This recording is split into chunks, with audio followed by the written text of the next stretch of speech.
अगर आप अपने मन को ऐसे अभ्यास कराएं तो ये ऐसा बन जाएगा कि आप इससे जो चाहे करवा सकते हैं। सिर्फ तभी आपकी कल्पना जीवंत हो पाएगी, इतनी कि जब आप किसी चीज की कल्पना करेंगे तो वो बिल्कुल असली जैसी होगी।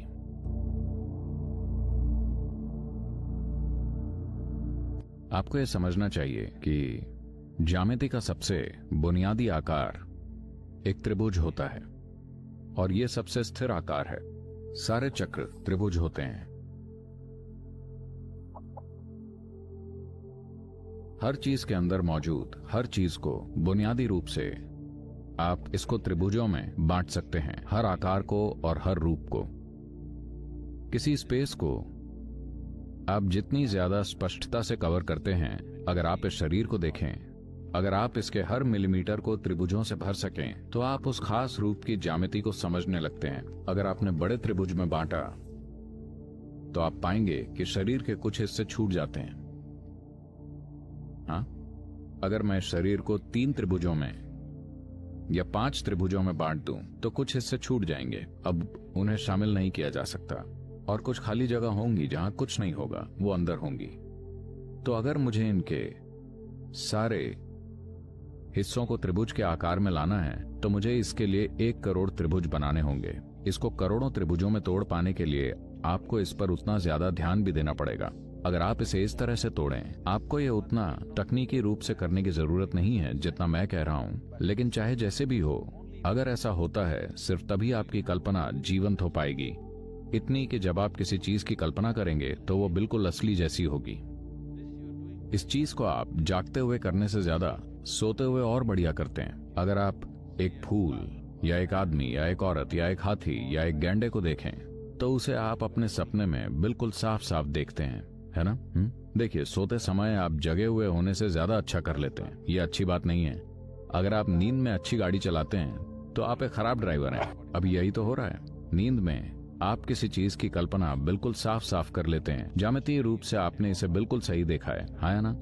जब आप इस इंसान को अपने सपने में देखते हैं तो ये बिल्कुल वैसी ही दिखती हैं जैसी वो हैं। कभी कभी अगर वो आपको पसंद नहीं है तो वो ऐसी दिखने लगती है, ऐसे। अगर आपको वो बहुत पसंद है तो वो सुंदर होने लगती हैं, जितनी सुंदर हैं उससे भी ज्यादा।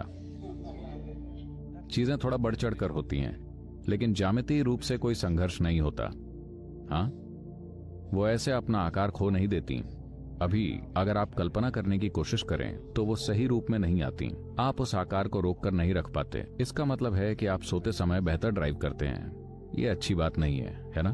ऐसा कर पाने के लिए आपको मन के कुछ विशेष मात्रा में अभ्यास करने होंगे। 1 या 2 में आप ज्यादा नहीं कर पाएंगे, लेकिन अगर आप ये करना शुरू कर दें, अगर आप समझ जाएं कि ये कैसे करना है, कम से कम अगर आप इस प्रक्रिया को समझ जाएं, तो आप इसे कहीं भी कर सकते हैं। आप अपने ऑफिस में बैठे हैं, पूरी गंभीरता से काम पर हैं, लेकिन काम कर नहीं रहे हैं।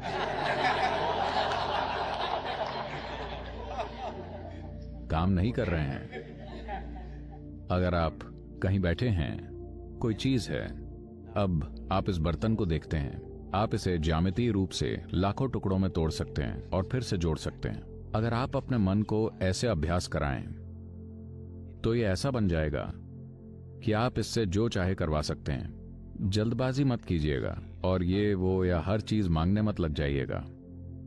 दुर्भाग्य से ऐसा हो सकता है, लेकिन आप खुद को बड़ी बुरी तरह से अस्त व्यस्त कर लेंगे। तो इसका मकसद अपनी मनचाही चीजें पैदा करना नहीं है। ये कुछ हासिल करने के बारे में नहीं है, ये होने के बारे में है।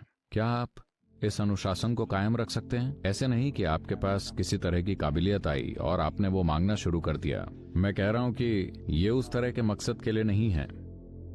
ये मन पर महारत हासिल करने के बारे में है, ताकि ये आपके मन को पीछे जाने दे, ताकि आप अपना पूरा जीवन बस अपने मन के आईने पर दिख रही चीजों को देखने में ना बिता दें। जीवन जो है, आप उसका स्वाद लेना शुरू करें। वैसे हम वो अभ्यास पहले ही कर रहे हैं। शांभवी इसे करने का एक सरल और सुंदर तरीका है।